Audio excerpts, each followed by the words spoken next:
Sayang kami eukai malani pani sama memai kami Tuhan. Sayang kami eukai malani pani sama memai kami Tuhan. Prakiti kami koti sampara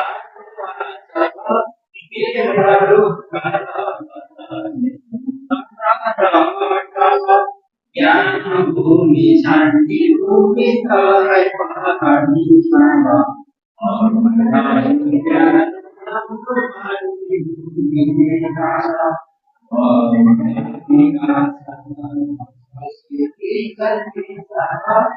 apakah kita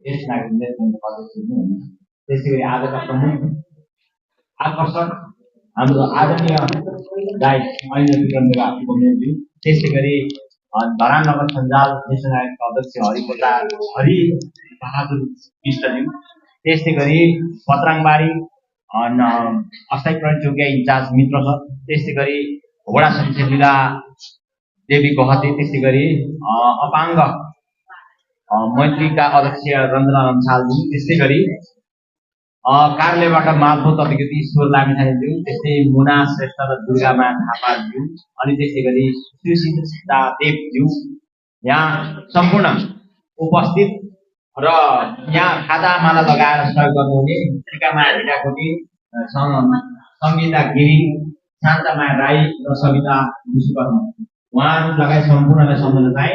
यहाँले भिहाई नभिहाई समय मिलाएर आज यो दोस्रो साधारण सभामा उपस्थित हुनुहुन्छ।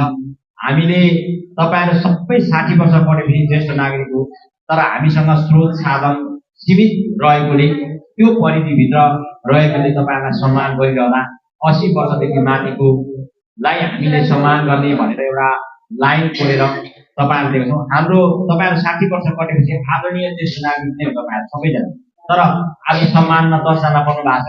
त्यसो गर्दा 10 जना नपर्नु हुने आमा बुवा दाजुहरू आमा बुवाहरूलाई चाहिँ हामीले ज्येष्ठ नागरिक होइनौं, हामीलाई चाहिँ यस्तो हेला गर्ने भन्ने खालको तपाईहरुले त्यस्तो नसोच्नु होला, किनभने हामीसँग अत्यन्तै स्रोत साधन चाहिँ सीमित छ। हाम्रो चाहना तपाईहरु 60 वर्ष पुगेपछि सबैलाई सम्मान गर्न पाए हुन्थ्यो, तपाईहरुलाई चाहिँ सम्माननीय ठाउँमा राख्न पाए हुन्थ्यो भन्ने लाग्छ। अघि मार्फत ईश्वर लामिछानेले के भन्नुभयो भने आएर बाजा बजाइदिनु, गाइदिनु, नाचिदिनु भन्नुहुन्छ, तर 60 कटेपछि झन् सारा व्यस्त घरमा व्यस्त। अहिले उहाँहरू कतिवटा काम सम्झेर यहाँ बसेर गाउँ कि कसौँ गरेर भइरहनु भएको छ। त्यसो हुनाले यो व्यस्त समय छ, अशक्त हुँदा पनि उहाँहरूको आफ्नो घरमा काम बितेको छ, उहाँहरूले कसलाई के भन्नुपर्ने छ, के भन्नुपर्ने छ, के बोकेर ल्याउनु पर्ने कुराहरू छ, त्यो कुराले अत्यन्तै व्यस्त समय तपाईहरुले मिलाएर यहाँ आइदिनु भएको छ। र आज सम्मानित हुनुहुने कति सम्मानमा पर्नुभयो उहाँहरू आदरणीय हो, तर जो पर्नु भएन उहाँहरूले हामीलाई चाहिँ 10 छुट्यायो, पक्षपात गर्यो, विभेद भयो भनेर तपाईहरुले नसोचिदिनु होला। तपाईको आगामी दिनमा हामी सबैजनालाई समेटेर सम्मान गर्ने कोसिस गर्नेछौँ भन्ने कुरा चाहिँ हाम्रो आदरणीय प्रमुख आजको कार्यक्रमको प्रमुख उपमेयर ऐन्द्र विक्रम बेगाज्यूको अगाडि, हरिबहादुर विष्टज्यूको अगाडि भनेर हामीले 4 नम्बरको तर्फबाट र वडा नम्बर 4 को अध्यक्षको तर्फबाट 4 नम्बरको जनप्रतिनिधिको तर्फबाट हामीले भन्न चाहे। अब यसपालि साथै भनेर यो साधारण सभाको खर्च वार्ड नम्बर 4 ले पनि दिन सकेको छैन, कोर चाहिँ दिउँ र गर्यौं। यसपालि हाम्रो उपमेयरज्यूले र सामाजिक शाखाबाट पहल भएर यो कार्यक्रम भइरहेको अवस्था पनि जानकारी गराउन चाहे। हाम्रो टङ्क सर, यदि आज टङ्क सरले विभिन्न सङ्घ संस्था उपमेयरलाई पटक नभेट्नु भएको भए, सामाजिक शाखामा गएर पटक उहाँले चाहिँ ताकेता नगर्नु भएको यो साधारण सभा सायद गर्न सक्दैन थियो होला, किनभने हामीसँग अत्यन्तै सीमित स्रोत साधन छ। हामीले चाहँदै पनि तपाईहरुलाई थाहै छ हामी 21-22 करोड आन्तरिक राष्ट्र उठ्छ भन्ने थाहा हुँदै पनि हामी 42 करोडको आर्थिक राष्ट्रको आम्दानी हुन्छ भनेर एउटा बजेट बनाएर हामीले चाहिँ बजेट वार्डमा बाँडेका छौँ, नगरमा राखेका छौँ। त्यो बजेटहरू हामीसँग 50% पैसा उठ्दैन। त्यो पैसा नउठ्नु भनेको तपाईँ हामीले पाउनुपर्ने के अरे कार्यक्रमको बजेट नपाउनु हो। त्यसो हुनाले तपाईँले यति बुझ्नुहुन्छ, बुझिरहनु पनि भएको छ र यसमा चाहिँ अहिले भरे सबैजनालाई यहाँ उपस्थित हुनेलाई चिया र नास्ताको व्यवस्था छ। तर अहिले हामी यहाँ जति पनि अगाडि राखेको उहाँहरूले सम्मानित हुनुहुन्छ, उहाँलाई हामी सम्मान गर्छौँ र आउँदो वर्ष फेरि हामी अलिक धेरै मान्छेलाई समेटेर सम्मान गर्ने कोसिस गर्नेछौँ भन्ने प्रतिबद्धता जाहेर गर्दै आजको यो दोस्रो साधारण सभा ज्येष्ठ नागरिक सेवा तथा मिलन केन्द्र समिति धराधर खैरेनीको आज यस मिलन केन्द्रका अध्यक्ष चन्द्रबहादुर आचार्यज्यू र टङ्कबहादुर आलेज्यूलाई उहाँले 2 वर्षदेखि यो ज्येष्ठ नागरिकलाई हाँकिरहनु भएको छ। हामीले सोचेको भन्दा राम्रो तरिकाले हाँक्नु भएको छ। वडामा उहाँ टङ्क आले सरले धेरै पटक भन्नुभयो के गरौँ भन्नुभयो, विकल्प छैन भनेपछि उहाँ नगरमा कुद्नुभयो। चन्द्रबहादुर पनि जानुभयो होला, हाम्रो यहाँ चाहिँ टङ्क सर कुनै गर्नुभयो र गइसकेपछि उपमेयरज्यूले त्यो कुरा सुन्नुभयो। उपमेयरज्यू र स्वास्थ्य सामाजिक शाखाबाट सुन्नुभयो। अनि यहाँ म्यामहरूको सहकार्यमा उहाँले सबै सेड्युल बनाएर दिएको छ। तपाईँ यहाँ नगरबाट र उपमेयरज्यूले के भन्नुहुन्छ सबै फेरि टेप्टी कोर्टमा जस्तो सुनाउनुहुन्छ वडामा आएर यस्तो भयो त्यस्तो भयो यस्तो गरे भनेर भन्नुहुन्छ। सायद यसरी नकुदेको भए आज यो कार्यक्रम आज हुँदैन। एउटा आज यो कार्यक्रम कस्तो मात्रै हुन्थ्यो भने आज साधारण सभा यसो हो भनेर ठिक्का चिया खाएर हामी जान्दैनौँ। तर यहाँ म्यामले भन्नुहुन्छ आज हामीले नास्ताको व्यवस्था पनि छ, नास्ता खाएर तपाईँहरू गइदिनु होला यहाँहरू र सम्मानित हुनुभयो। सम्मानित नहुने पनि हाम्रो लागि आदरणीय अत्यन्तै सम्मानित हो। यसमा 2-4 जना सम्मानित गर्नुपर्ने व्यक्तिहरू छुट्टै 10 जनालाई मात्रै कुरा भएको हुनाले हामीले त्यो अटाउन सक्यौँ। आगामी दिनमा हामी त्यसलाई सम्मान गरेर जाने भन्दै आजको यो दोस्रो साधारण सभा सफल र उपलब्धिमूलक रहोस् भन्ने शुभकामना व्यक्त गर्दै मेरो 2 शब्द यहीँ राख्न चाहन्छु। धन्यवाद।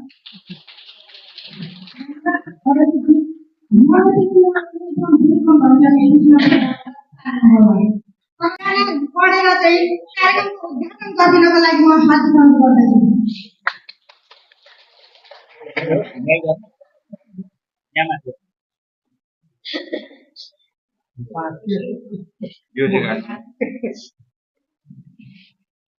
सबैले ताली बजाएर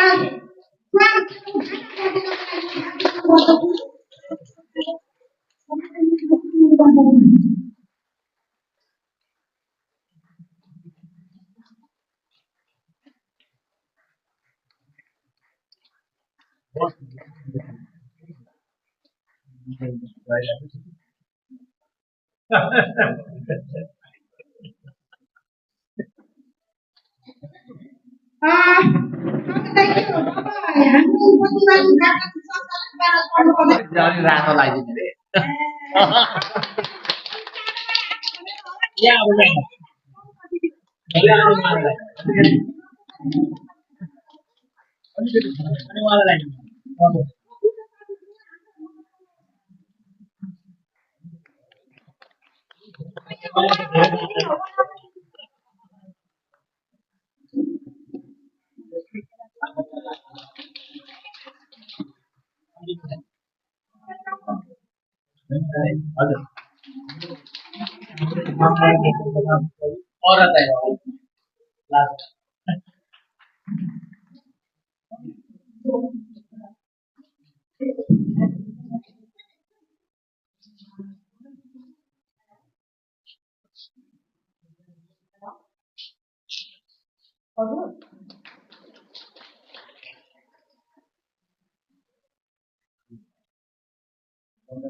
Ini बहुत हॉट में था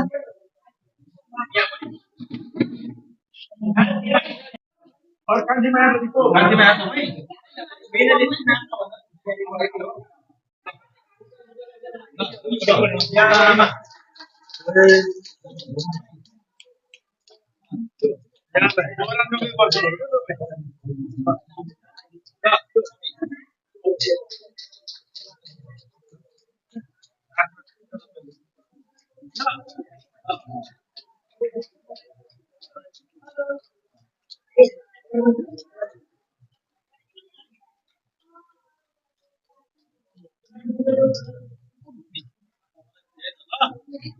seperti barang pemerintah Rampasan Foundation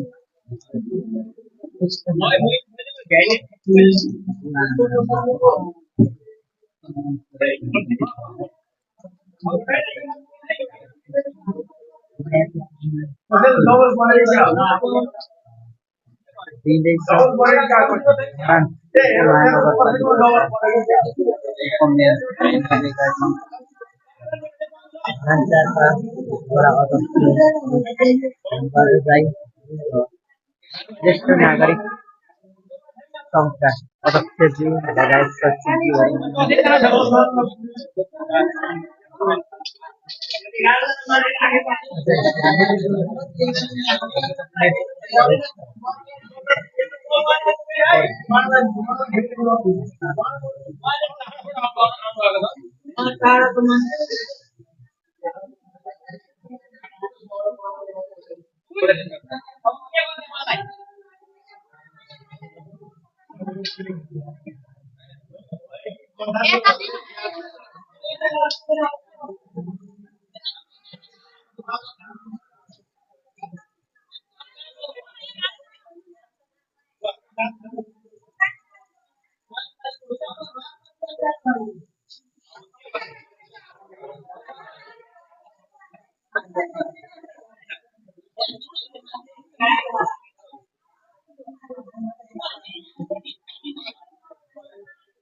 धन्यवाद कार्यक्रम संचालक म्याम आजको यो ज्येष्ठ नागरिक सेवा तथा मिलन केन्द्र धरान 4 को दोस्रो वार्षिक साधारण सभाको अध्यक्षता गरिरहनुभएका अध्यक्षज्यू प्रमुख अतिथि धरान उपमहानगरपालिकाका उपमेयर आदरणीय आइन्द्र विक्रम भेगाज्यू, विशेष अतिथि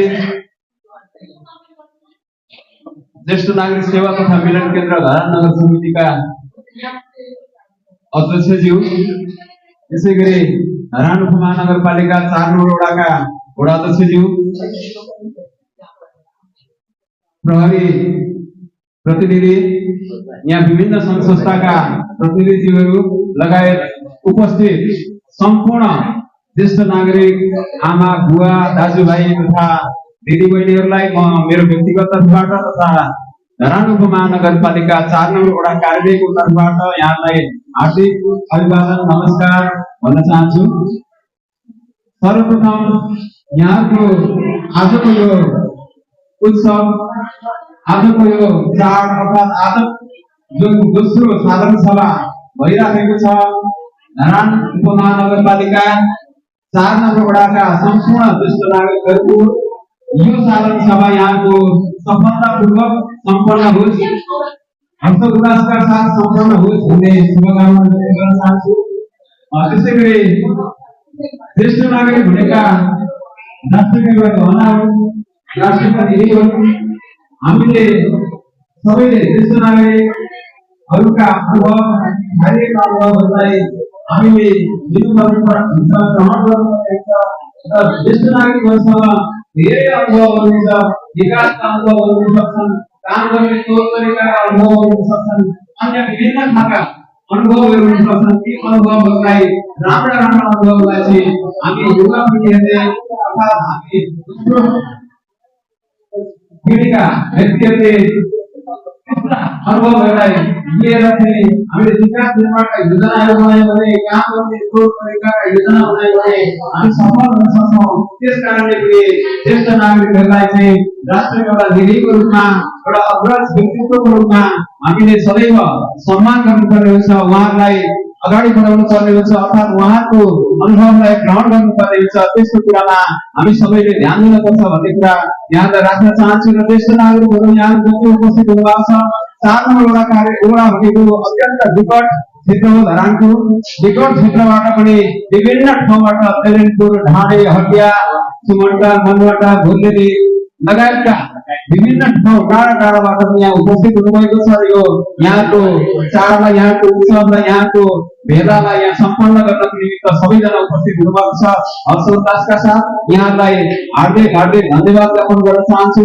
र यहाँहरूले वर्षभरि सदैव आजको दिन मात्र होइन कि यहाँले अन्य समयमा पनि यसरी उपस्थित भएर, प्रत्येक महिना पनि उपस्थित भएर यहाँले सकिन्छ भने हप्तै पछि, सकिँदैन भने प्रत्येक महिना उपस्थित भएर आफ्नो मौलिक परम्परागत विभिन्न गीत वाद्य वादन बजाउने हुन सक्छ, गीत गाउने, सङ्गीत नाच्ने हुन सक्छ होइन। त्यसै गरी कतिले चण्डी नाच्ने हुन सक्छ, हुर्रा नाच्ने हुन सक्छ, कतिले दुःखको गानाहरू गाउने हुन सक्छ, त्यस्तो खालको आदिवासी बजाउने हुन सक्छ, त्यस्तो खालको अन्य के छ यहाँले अनुभव गरेको कुरालाई चाहिँ हामीलाई प्रदान गर्ने हुन सक्छ। त्यस्तो खालको कामहरू गरेर यहाँले प्रत्येक महिना यहाँ भेला भइदिनु हो भने, यहाँहरू उत्सव आयोजित हो भने, यहाँहरू रमाइलो हो भने, आनन्दित भइदिएको हो भने हामी पनि हामीलाई आनन्द लाग्छ, अर्थात् वडा कार्यकाललाई आनन्द लाग्छ, धरानको उपमहानगरपालिकालाई आनन्द लाग्छ। त्यसैले त्यस्तो काममा पनि यहाँ सबैले सदैव जुटिदिनु हुन पनि हार्दिक अनुरोध गर्न चाहन्छु। र यो समन्वय गर्नको निमित्त, भूमिका निर्वाह गर्नको निमित्त यो ज्येष्ठ नागरिक सेवा तथा मिलन टेवा धरानसारको कार्य समितिलाई अनुरोध गर्न चाहन्छु। यहाँको निमित्त वडा कार्यालय नगरपालिकाले पनि यहाँलाई विभिन्न वाद्य वादनका सामग्रीहरू उपलब्ध गराएको छ। त्यो सामग्रीहरू यो त्यतिकै बसिराख्नु भन्दा पनि अलिकति सधैँभरि त्यसलाई बजाइदिनु हो भने, यहाँले मनोरञ्जन दिनु हो भने, यहाँ आनन्दित भइदिनु हो भने हामीलाई पनि आनन्द हुन्छ, अर्थात् हामीले दिएको पनि त्यसको सदुपयोग हुन्छ भन्ने कुरा यहाँलाई अनुरोध गर्दै अन्त्यमा फेरि पुनः दोस्रो वार्षिक साधारण सभा यहाँको सफलतापूर्वक सम्पन्न होस् भन्ने पुनः शुभकामना व्यक्त गर्दै बिदा हुन चाहन्छु।